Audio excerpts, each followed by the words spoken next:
con la caída de Roma de Occidente. ¿Por qué? Porque se van a dar las invasiones bárbaras. Las invasiones bárbaras van a debilitar el territorio romano. Y en ese momento, esos reinos bárbaros, uno de ellos llamado los Herulos, van a destituir al último emperador romano llamado Odoacro. Perdón, a Rómulo Augustulo. El rey que lo va a destituir es Odoacro. Y con eso vamos a empezar la Alta Edad Media. Esta fue pregunta de examen de admisión del mes de septiembre para el año pasado, para el área de ingenierías. ¿Cuándo cae Roma de Occidente y pasamos a la Edad Media? 476 después de Cristo. ¿Alguno se acuerdan de esta pregunta? ¿Ya? En la Alta Edad Media, estos bárbaros van a crear sus reinos bárbaros. Los visigodos van a fundar España, los anglosajones Inglaterra, los francos Francia. Y son los francos el reino bárbaro más importante porque ellos van a fundar el Imperio Carolingio, que va a ser el sucesor espiritual de Roma de Occidente. ¿Qué ocurre? El Imperio Carolingio va a llegar a su fin y justo en ese momento van a aparecer reinos chiquititos. El problema ocurren las invasiones de vikingos, sarracenos y magiares. Esto va a ocasionar que el Imperio Carolingio, bueno, los reinos del Imperio Carolingio que habían quedado sean destruidos, las ciudades sean destruidas y la gente abandone las ciudades y se vaya al campo. Como las ciudades ya no son importantes, la moneda no va a tener valor y tampoco el comercio. La nueva actividad económica en el campo, ¿cuál va a ser? Agricultura. Y va a aparecer un nuevo sistema político llamado feudalismo. El feudalismo se va a desarrollar en la plena Edad Media. Se va a basar en relaciones de vasallaje y de dependencia. Y la actividad económica más importante es la agricultura. ¿Qué va a ocurrir? También va a llegar a su fin, porque va a haber un papa llamado Urbano II, que va a convocar a las cruzadas. Con las cruzadas, la gente va a abandonar lo que son las tierras agrícolas y van a volver a las ciudades. Se va a dar el renacimiento urbano. Y con el renacimiento urbano vamos a pasar a la época capitalista, Baja Edad Media. No se preocupen, es una introducción. Vamos a ver ese tema de forma más específica, no se asusten. La Baja Edad Media va a llegar a su fin con la caída de la otra Roma, Roma de Oriente, en el año 1453 después de Cristo. Roma de Oriente también se conoce como Constantinopla o como el Imperio Bizantino. Tú sabes que yo no pongo fechas. Cuando pongo fechas es porque te pueden preguntar. Ahora, ¿alguien acá alguna vez ha llevado Preunza?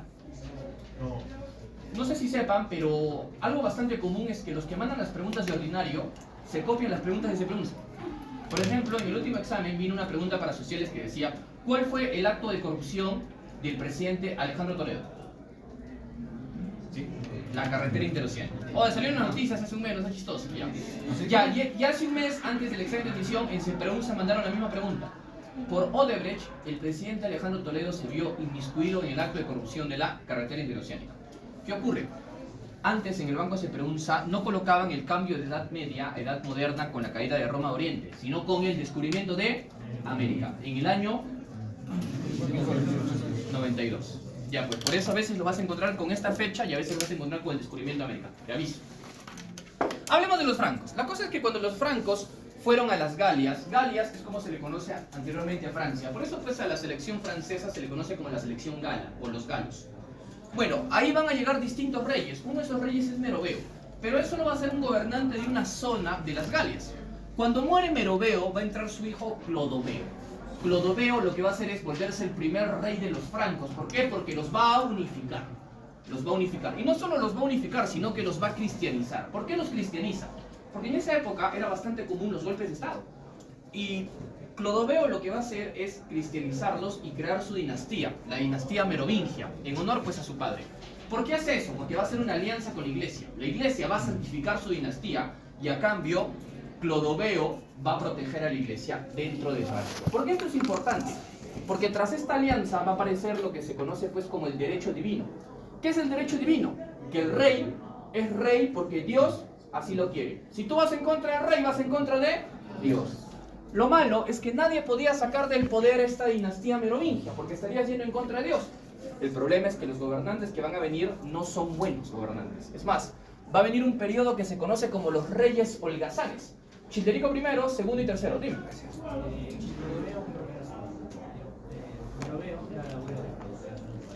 ¿En serio? Childerico I, no. Porque antes de Childerico está, por ejemplo, Thierry IV. Thierry IV es el rey cuando está Carlos Martel. A ver, ahorita lo vemos. Ya, pero bueno, vamos a entrar a un periodo que se conoce pues como los reyes holgazanes. Y en este periodo pues de los reyes holgazanes van a gobernar lo que son reyes que tienen el poder, pero no lo ejercen, sino que le van a dar el poder directamente a lo que son pues sus mayordomos, sus manos derechas. Estos reyes holgazanes se van a dedicar pues únicamente a banquetes, a fiestas, y son sus mayordomos quienes van a ejercer el poder. Por ejemplo, va a haber un mayordomo llamado Carlos Martel. Carlos Martel va a ser pues el mayordomo del rey Thierry IV. Y va a ocurrir un acontecimiento importante. Carlos Martel va a vencer a los árabes en la batalla de Poitiers en el año 732 después de Cristo. ¿Por qué esto es importante? Mira, te lo explico. Lo que pasa es que ahorita vamos a hablar del Islam, pero los árabes primero van a consolidar su poder en Asia, después van a consolidar su poder en el centro y en el norte del África, y van a llegar a Europa, a la península ibérica. En la península ibérica va a estar Portugal y España. Para que te hagas una idea, los españoles, los visigodos, van a ser vencidos en la batalla de Guadalete en el año 711 por los musulmanes. Y España va a ser dominada por los musulmanes por 7 siglos, 700 años. Por eso mismo, muchas de las palabras de origen español tienen un origen árabe. ¿Cómo se llama el dios principal de los musulmanes? Alá. Hay una palabra que significa ojalá, es un ruego o un pedido por Alá. Por ejemplo, ojalá ingreses, ¿verdad? Ya. Estás pidiéndole ayuda a Diosito Alá, ¿verdad? Ya. Pero ¿qué ocurre? Cuando los árabes toman la península ibérica, hacia el lado este está pues Francia. Y en la batalla de Poitiers, que se cree que se dio en lo que es la frontera francesa con España, que es la zona de Cataluña, Barcelona, Carlos Martel va a vencer a los árabes. ¿Por qué esto es importante? Porque si Carlos Martel no vencía a los árabes, posiblemente el mundo actualmente sería musulmán. ¿Por qué? Porque los francos eran el país más católico en ese momento. Profesor, Italia estaba partida en dos. En la parte sur estaban pues los ostrogodos y una parte de lo que vendría a ser el Imperio Bizantino, y en la parte norte estaban los lombardos, y los lombardos no eran católicos. Y en el centro estaba pues Roma. Roma estaba por un lado con gente que no creía y gente en el sur que se estaba peleando por el poder. Es decir, que el único reino realmente católico y unificado eran los franceses. Y si por alguna razón vencían a Carlos Martel, hubiera cambiado la historia como se conoce. Por ejemplo, esta pregunta vino en el mes de septiembre del año pasado para el área de biomédicas. La pregunta decía, ¿cómo se llama esa vertiente del Islam que considera que las Sagradas Escrituras son más importantes que el aspecto económico, social y político? Eso vino para los chicos de biomédicas el año pasado. Se llama fundamentalismo religioso. ¿Ok? Fundamentalismo era la respuesta. ¿Qué es el fundamentalismo religioso? Que supuestamente las Sagradas Escrituras son leyes y se tienen que interpretar tal cual. ¿Cuál es el problema? Que, por ejemplo, si tú lees el Corán, que es un libro sagrado, dice pues que la mujer solo sirve para tener hijos.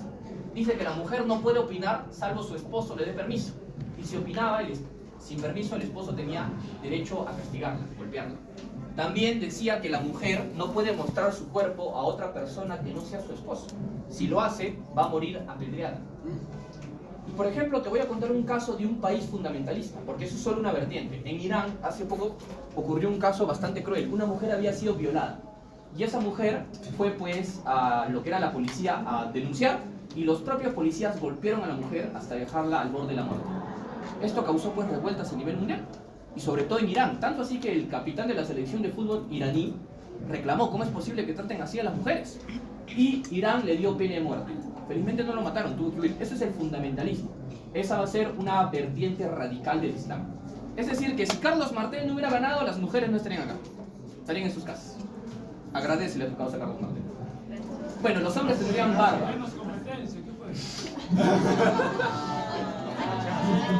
¿Estás considerando, disculpe señor, ¿está considerando como competencia las mujeres?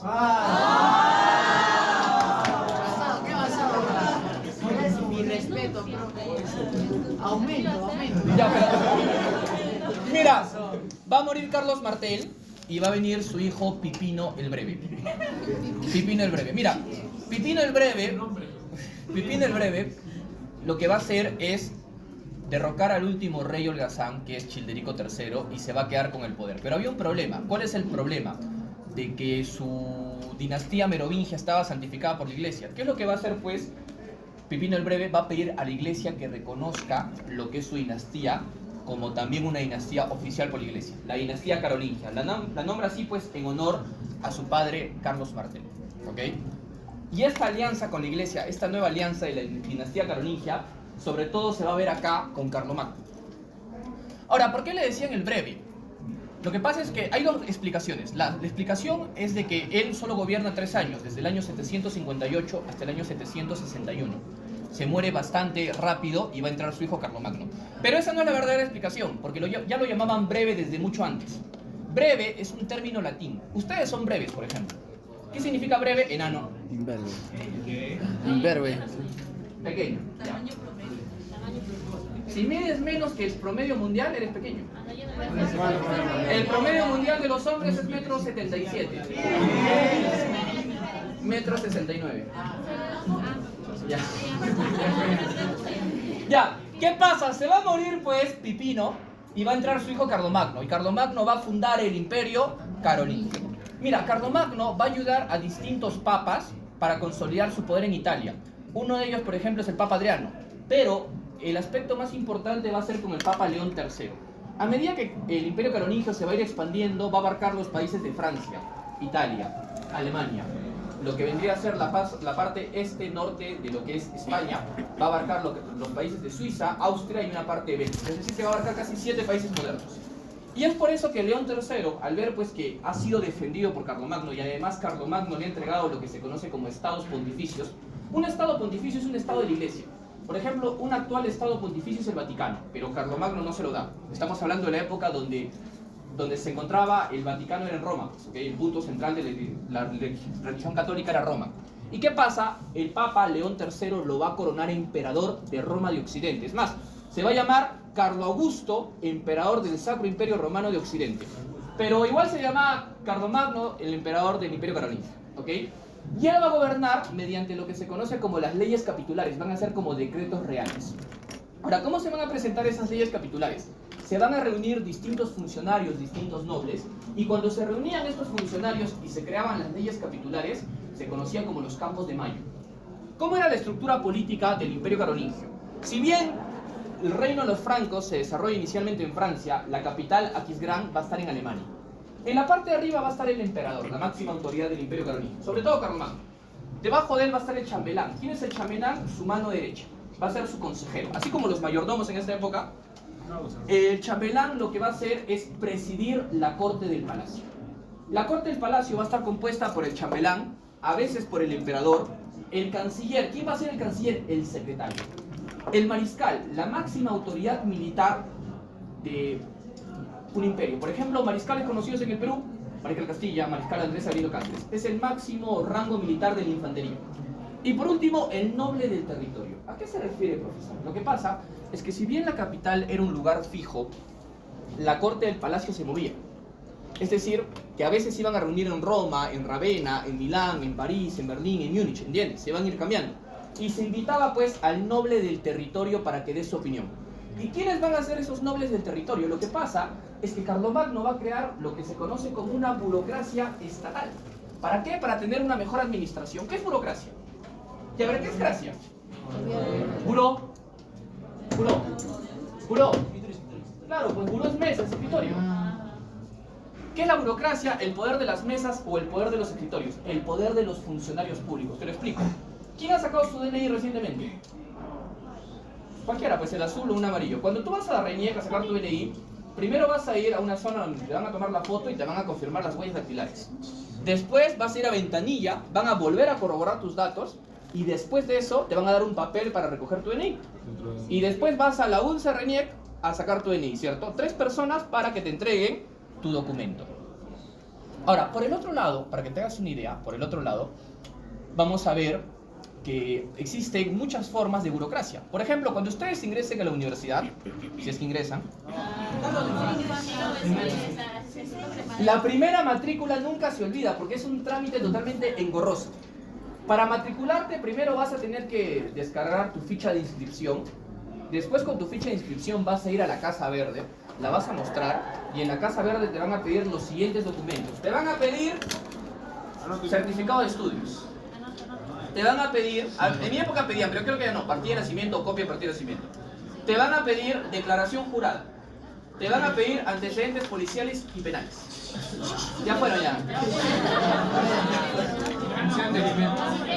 Mención de alimento. Ya.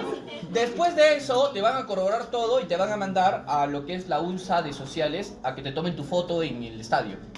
Después de eso, vas a ir a lo que es tu facultad, vas a presentar todo, te lo van a sellar y te van a decir, espera 2 días para que te puedas matricular. Te va a salir para que te matricules, te vas a matricular en los cursos, vas a ir al banco a pagar, pagas, agarras tu voucher, tu matrícula, vuelves a la facultad y te lo sellan todo. Y estás matriculado.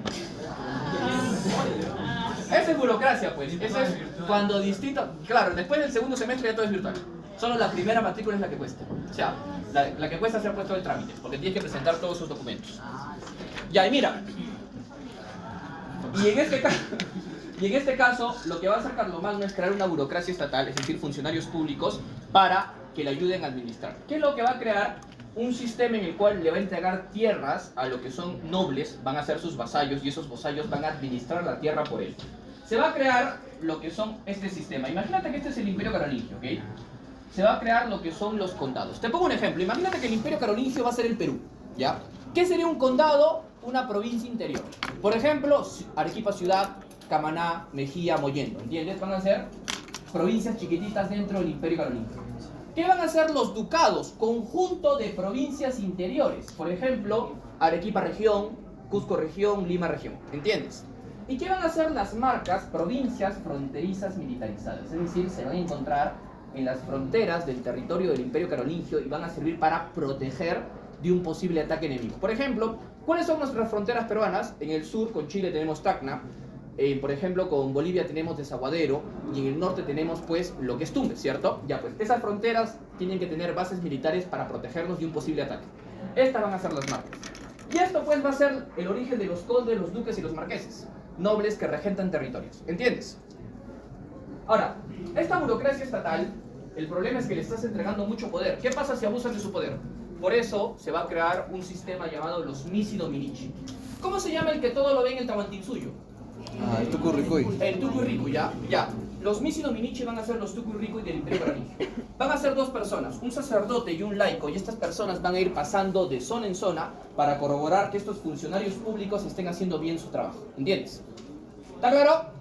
Ya. Otro aspecto importante que hizo Carlomagno es lo que se conoce pues como el Renacimiento Carolingio.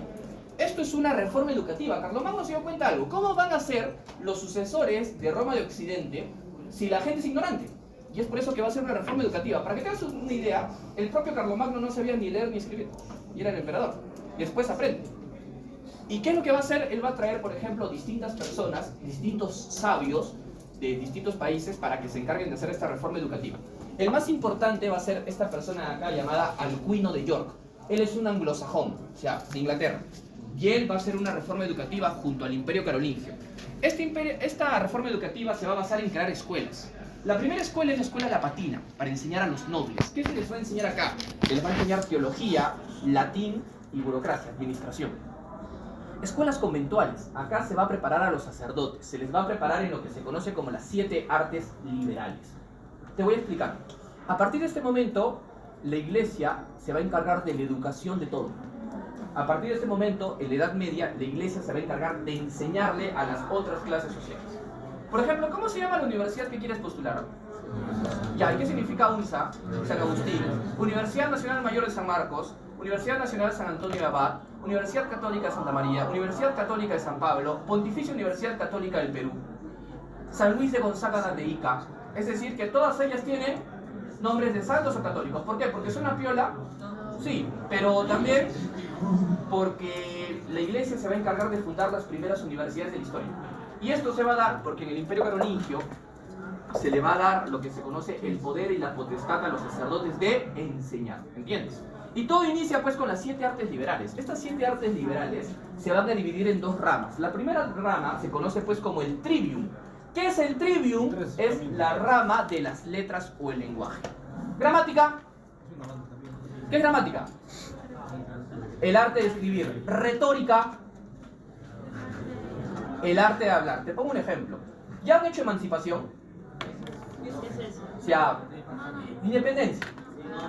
Ya, cuando usted llegue de emancipación, al proceso de emancipación, te van a hablar de los próceres y los precursores. Y en el caso pues de los precursores, van a haber reformistas y separatistas. Dentro de los reformistas va a haber alguien llamado José Quijano y Carrillo. Y Joseba Quijano y Carrillo va a escribir una obra llamada Elogio al Virrey Jáuregui. ¿Qué es un elogio? Una alabanza. ¿De qué crees que va a tratar eso? Lo va a criticar con sátira e ironía. Te voy a poner un ejemplo. Estudiantes del Ciencias 8, estoy sorprendido por su capacidad. Ustedes me parecen que están sumamente preparados y su rendimiento académico es excelente. Es más, son tan buenos estudiantes que yo considero que no tienen la necesidad de postular. Es más, no postulen. La UNSA se tiene que dar cuenta de ustedes como diamantes en bruto y es por eso mismo de que tiene que ir a su casa, tocarles la puerta con la vacante en mano y entregarles la vacante pidiendo por favor que se matriculen en la universidad. Porque son el futuro del país. ¿Los estoy alabando? No, los estoy criticando con ironía y sátira. Mis palabras dicen una cosa, pero el mensaje es distinto. No me voy a dar cuenta. Ya pues. Eso es retórica, el arte de hablar. Tú puedes dar un mensaje con unas palabras, pero dar otro mensaje con otra intención. ¿Entiendes? Dialéctica, el arte de debatir, contraargumentar. Por el otro lado tenemos el quadrivium, la rama de las ciencias. ¿Qué es la música? Música. Aritmética. No sé, pues soy social. ¿Qué es aritmética? Numerito será, ¿no? Geometría. Triangulito, ¿no? Astronomía. Oye, acá no te vayas a huevear que la astronomía es el estudio de las estrellas y de los cuerpos celestes. No te vayas a equivocar astronomía con astrología. Que astronomía es una ciencia y astrología es la cochinada del horóscopo, ¿ah? No te vayas a huevear.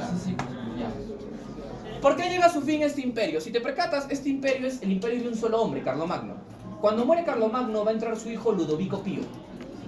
Y el problema pues de Ludovico Pío es que justo en su gobierno van a ocurrir lo que son las invasiones de los vikingos, los sarracenos y los magiares. Es por eso que él va a empezar a entregar cada vez más territorio a estos nobles. El problema es que Ludovico va a escoger de entre los tres hijos a Lotario para entregarle todo el imperio carolingio. Sin embargo, ellos dos se van a sublevar, van a vencer a Lotario y esto va a ocasionar que firmen un tratado. Se conoce como el Tratado de Verdún, en el año 843. Y esto va a ocasionar que el imperio carolingio se parte en tres. Carlos va a agarrar Francia, Luis va a agarrar Alemania y Lotario va a agarrar Italia. ¿Qué consecuencias va a traer esto? Que el imperio carolingio va a volverse en reinos chiquititos y estos reinos chiquititos van a llegar a su fin porque van a ser invadidos. La gente va a abandonar las ciudades y se van a ir al campo. Y esto va a ocasionar el feudalismo. Ya, Islam rápido. Libro sagrado, Corán. ¿Cuál es la imagen sagrada del Islam? Su logo. No, la media luna. La media luna. Te has equivocado, la media luna. La estrella es los judíos, sí. Ya. Mira, ¿qué pasa? Mahoma es el máximo profeta del Islam. Mahoma va a ser visitado por el arcángel Gabriel. Y la cosa es que le va a decir, predica la palabra de Alá. Él va a predicar y lo van a expulsar de la Meca. La Meca era la ciudad sagrada para muchas culturas. Él va a huir de lo que es la Meca y eso se conoce pues como la Égira. ¿Qué es la Égira? La huida de Mahoma de la Meca hacia la ciudad de Yatrib, también llamada Medina. Esto es importante porque la Égira es el año cero de los musulmanes. Es el año cero. Así como el nacimiento de Jesús, el año cero. La cosa es que Mahoma va a ir a Medina, va a armar su ejército y va a exigir guerra santa para recuperar la Meca.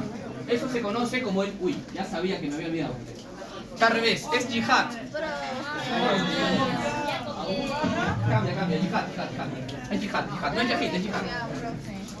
Y va a recuperar la Meca. La cosa es que se muere Mahoma y Mahoma lo que va a hacer es... Bueno, sus sucesores. A sus sucesores se les conoce como califas. Y en este caso va a tener tres califatos. El califato ortodoxo, califato clásico, que van a ser pues los amigos y familiares de Mahoma. Ellos van a consolidar su poder en el Asia y en el norte de África. El califato Omeya, que va a conquistar la península ibérica. Y el califato Abbasi. Ya, eso es todo, fíjense.